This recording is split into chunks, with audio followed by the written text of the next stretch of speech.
What do you think happens when we die? I think I'm at a point now where I think there's something spiritual that goes on. I think it's a mindset. It's a letting go of that. I don't think that everything ends, and I don't think everything ends because I think there are people where you leave something behind, a memory, a story, or whatnot. And boy, I would love it to be that you can just sit above and observe. God, wouldn't that be fun? That would be a really cool thing for me, to just sit and observe. And probably our penance would be, or would be that we can't say anything about it, right? Oh shit, you're screwing up. What do you say? Well, you got no wrong answer. That's going to work out poorly, right? I would love for that to be in play. I take it back. I would love to meet people afterward again. I stopped short of saying that I believe that, but I'd love that. That would be cool. People that influenced you in some way. And maybe that's where your memory is just, it's like your memory goes into a bank or something. It's an interesting story around my grandfather when he passed. He was 87, went to the doctor, went to a wedding. And my dad took him. See, my dad, only child, took my grandfather out after my grandmother died every single day for lunch for 15 years during the work week. Okay, and then went to the same place, Hilltop, over on Loughborough and Marginford. And my grandfather probably drank 3 to 6 beers every single day. And he had his own table. He had a little thing there. I don't know if it's still there, but at the place, but it had a table. It said Jake Bender's table. And he would go there, and that was a big thing for him. And then they went to a wedding, and his heart felt weird, so they went to Deaconess Hospital, and my dad called me. I was at a Cardinal game. I was still in St. Louis. Said, you should come over. Things are not going well. So we got there, and he was, in cardiac arrest, congestive heart failure. Now, here's the thing. There's a guy standing there who was a male nurse, had a ponytail, I remember, and he pulled my dad aside and said, Mr. Bender, your dad's bags are packed. It's time for you to tell him it's okay to go.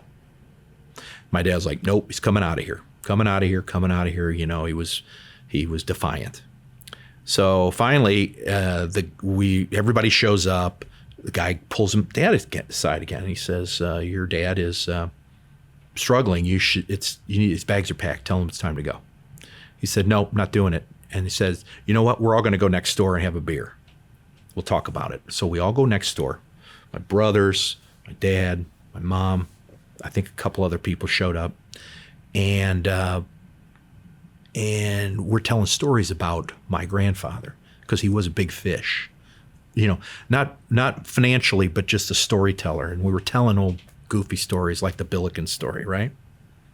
And so all of a sudden the nurse, male nurse, calls over and he says, "I'm leaving my shift. You need to tell your grandfather today that it's okay, or your dad, it's okay to go." He says, "You know what? Come on over, have a beer with us." The nurse comes over. You can't make this up. Comes over, has beers with us at Schmeezing's was where it was. So anyway, he is we're telling all the stories about my grandfather. Then he finally says, "I got to go home." He says, "But you got to go back to the hospital." He shows us the way to sneak up. We all sneak up. We go up there. And we all decide, okay, we're going to tell them it's okay to go. Everybody says their piece. My brother Dave and my grandfather had not a great relationship, okay? They were fine, but my brother Dave was acted up as a kid. He was like Dennis the Menace kind of thing. And so my grandfather used to, take the belt out, not hit him, but always threaten him. And so he says his piece. Brother Dave was last, goes over, kisses my grandfather on the forehead. He stopped breathing immediately after that. Everybody in the room told him it was okay to go. My brother Dave was the last one. Did that, kissed him on the forehead. He stopped breathing right there, like that. Now, that was weird, okay? Seemed divine. The next day, my brother Jim, we're, talking about what happened the other day, and he says, I'm not sure who that male nurse was. I don't know. Did anybody, was he even on the hospital staff? It was eerie. And it was like this guy, we don't know if it was an angel. We don't know if it was an actual nurse. All we know was that guy was there coaching my dad through this whole thing. Wow. It was pretty powerful. And so, you start to you hear a story like that, and I lived that story, and you start to changes a little bit of your perspective on things, right? Because you pay attention when stuff like that happens, right? Now, he could have just been the nurse on the shift. I'd rather see it the other way. And I think we all would rather see it the other way. And so that's what I talk about when, that there's so many metaphors and layers into that story itself, which is why, thanks for indulging me in it, because there's so many layers to that. There's us sharing all the stories about him, us sharing it with that nurse, and other people in the bar. It was hysterical. We had like a collection of people around us, and then us sneaking in, and then reconciling. Okay, this guy lived his life with one child. Okay, very overprotected because they had one, and he just wanted to advance the family. I know that was always the case.